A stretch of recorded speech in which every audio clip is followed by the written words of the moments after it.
Hai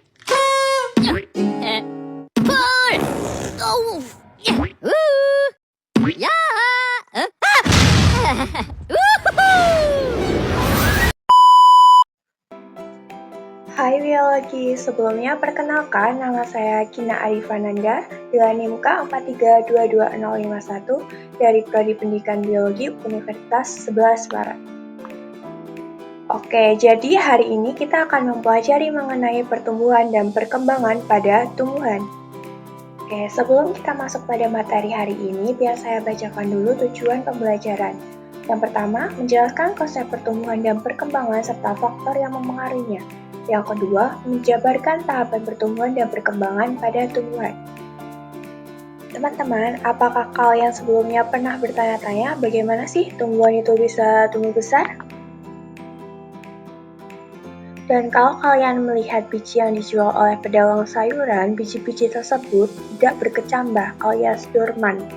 Sedangkan waktu biji tersebut ditanam, kenapa dia bisa tumbuh berkecambah? Ada yang bisa menjawab?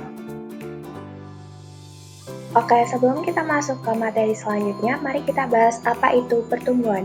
Jadi, pertumbuhan adalah proses bertambahnya ukuran, panjang, volume, dan massa pada tumbuhan yang bersifat irreversible, artinya tidak dapat kembali ke kondisi semula. Pertumbuhan terjadi karena adanya pembelahan sel atau mitosis, pembesaran sel, dan diferensiasi sel. Selain pertumbuhan, ada juga perkembangan. Jadi, perkembangan adalah proses menuju kedewasaan yang melibatkan perubahan kualitas pada struktur dan fungsi sel, jaringan, dan organ tumbuhan. Kalau yang tadi pertumbuhan sifatnya kuantitatif, jadi perkembangan ini sifatnya adalah kualitatif. Oke, mari kita masuk ke materi pokok kita hari ini, yaitu tahapan pertumbuhan dan perkembangan pada tumbuhan. Jadi, pada pertumbuhan dan perkembangan pada tumbuhan ada 5 tahapan. Yang pertama, perkecambahan. Yang kedua, pertumbuhan primer. Yang ketiga, pertumbuhan sekunder. Yang keempat, pembungaan. Dan yang kelima, pembentukan buah dan biji. Tahapan yang pertama adalah tahap perkecambahan. Sebelum kita membahas mengenai apa itu perkecambahan, mari kita simak struktur biji berikut. Gambar di atas adalah gambar biji dikotil, yang di bawah merupakan gambar biji monokotil. Yang membedakan antara dua biji tersebut adalah struktur bijinya yang bernama daun lembaga atau kotiledon. Biji dikotil memiliki 2 daun lembaga atau 2 kotiledon, sedangkan biji monokotil dia hanya memiliki 1 daun lembaga atau 1 kotiledon. Oke, selanjutnya kita akan membahas mengenai bagaimana sih biji itu bisa berkecambah. Jadi, perkecambahan merupakan permulaan pertumbuhan embrio di dalam biji. Jadi, biji yang kalian temui di pedagang sayur yang bersifat dorman alias tidak berkecambah itu dikarenakan adanya hormon asam absisat atau ABA. Hormon ini menyebabkan biji tetap dorman alias kalau di hewan kita menemukannya namanya hibernasi, kalau di tumbuhan kita menamainya dengan dormansi atau dorman. Jika biji kita tanam dalam sebuah media dan kita berikan air atau kita siram nanti, air akan masuk ke dalam biji. Proses ini yang namanya imbibisi. Saat biji menyerap air atau imbibisi, embrio nanti akan mulai aktif dan menghasilkan hormon giberelin atau GA. Kemudian, GA mengaktifkan sel-sel aleuron untuk menghasilkan enzim, terutama enzim amilase, untuk menguraikan cadangan makanan yang ada dalam endosperma menjadi glukosa. Selanjutnya adalah tipe perkecambahan. Tipe perkecambahan ada 2 macam. Yang pertama adalah tipe perkecambahan epigel, di mana kotiledon ikut terangkat ke atas permukaan tanah. Hal ini disebabkan karena hipokotil memanjang sehingga kotiledon terangkat ke atas permukaan tanah. Yang kedua adalah tipe perkecambahan hipogel. Nah, berbeda dengan epigel, tipe perkecambahan hipogel adalah tipe perkecambahan di mana kotiledon berada tetap di bawah permukaan tanah. Hal ini disebabkan karena yang memanjang itu bukan bagian hipokotilnya, tapi bagian epikotilnya, di mana bagian epikotil terletak dekat dengan bagian plumula, sehingga yang terangkat ke atas permukaan tanah hanya bagian plumula alias calon daun pertamanya saja. Mari kita bahas pertumbuhan primer pada ujung akar terlebih dahulu. Jadi pada bagian akar terdapat 3 zona. Yang pertama adalah zona pembelahan, yang kedua adalah zona pemajangan atau nama lainnya zona elongasi, yang ketiga adalah zona pematangan. Yang pertama adalah zona pembelahan. Jadi, apa itu zona pembelahan? Zona pembelahan yaitu daerah tempat sel aktif melakukan mitosis. Jadi, di zona pembelahan ada 3 meristem primer. Yang pertama adalah protodem, yang kedua adalah meristem dasar, yang ketiga adalah prokambium. Nantinya, ketiga lapisan meristem primer nanti akan berubah menjadi jaringan pada zona diferensiasi.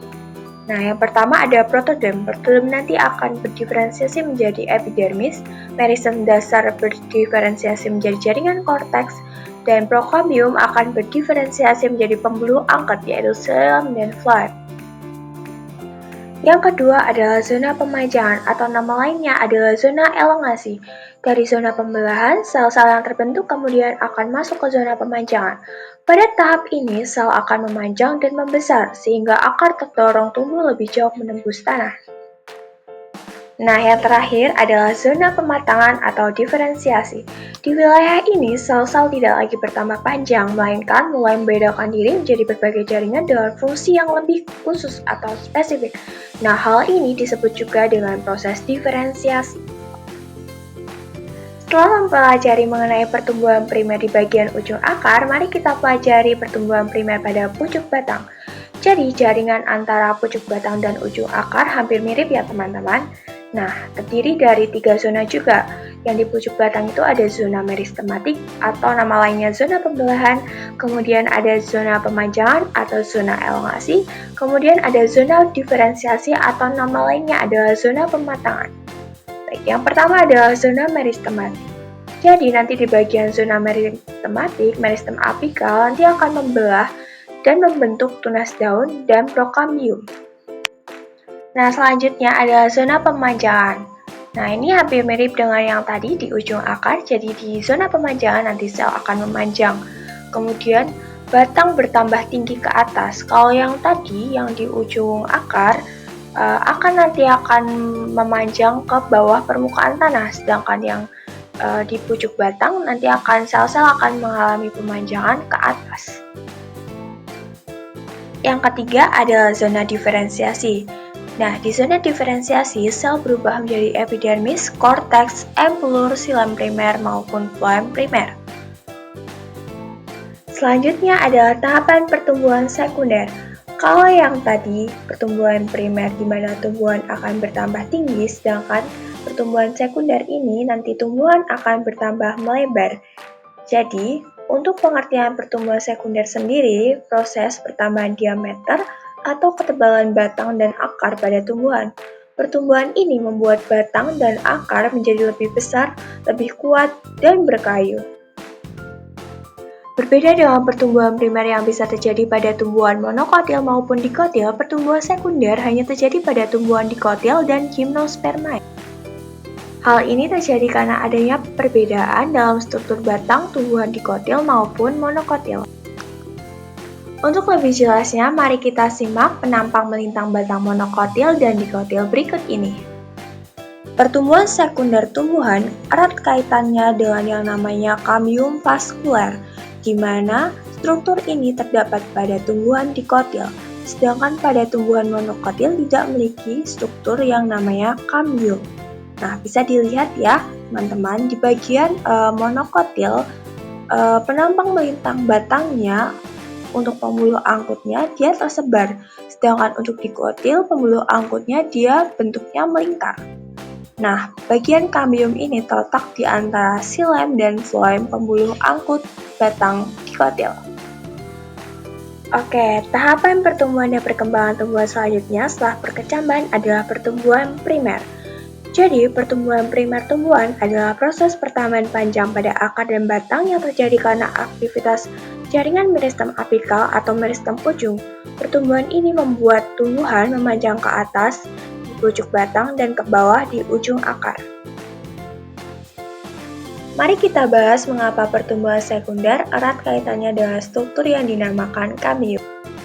Jadi di antara xilem primer dan floem primer hasil dari pertumbuhan primer, terdapat struktur yang namanya kambium vaskular. Nah, kambium vaskular ini nantinya akan membentuk jaringan meristem sekunder.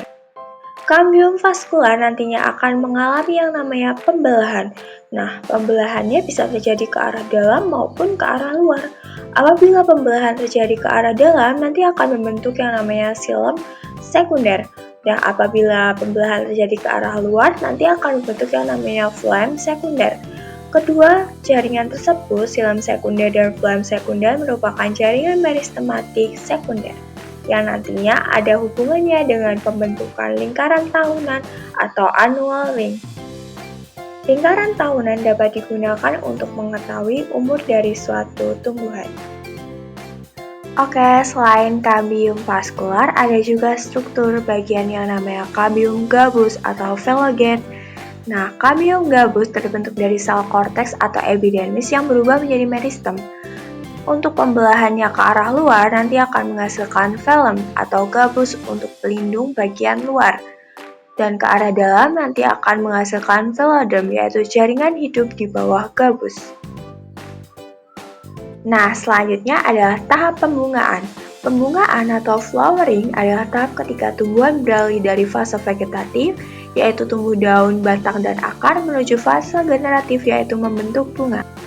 Untuk tahapannya ada 4, yang pertama induksi bunga, yang kedua inisiasi bunga, yang ketiga diferensiasi bunga, yang keempat antesis bunga. Tahap yang pertama induksi bunga, nah di tahap ini nanti meristem dipucuk menjadi generatif. Yang kedua di tahap inisiasi bunga, nantinya akan muncul primordia bunga.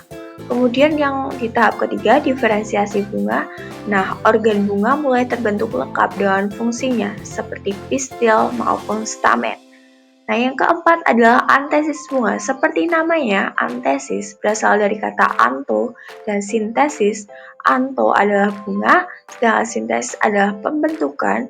Jadi di tahap ini bunga sudah mekar dan siap melakukan penyerbukan.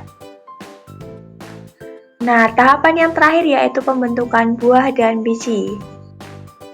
Nah, di tahap ini diawali dengan penyerbukan. Nah, setelah bersari berpindah ke kepala putik.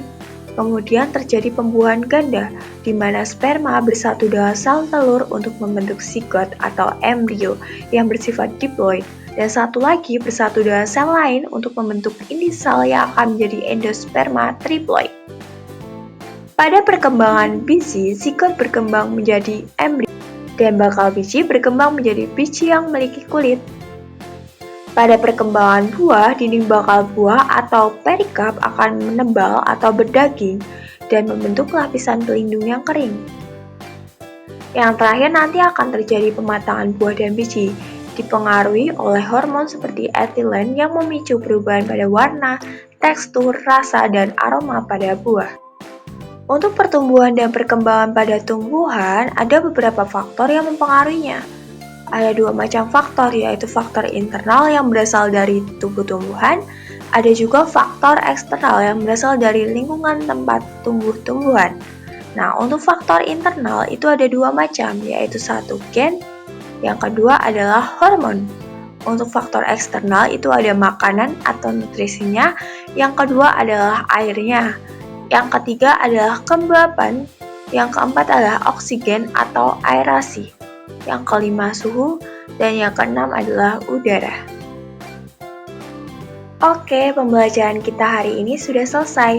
Semoga materi tadi dapat bermanfaat untuk kita semua. Akhirul kalam, wassalamualaikum warahmatullahi wabarakatuh.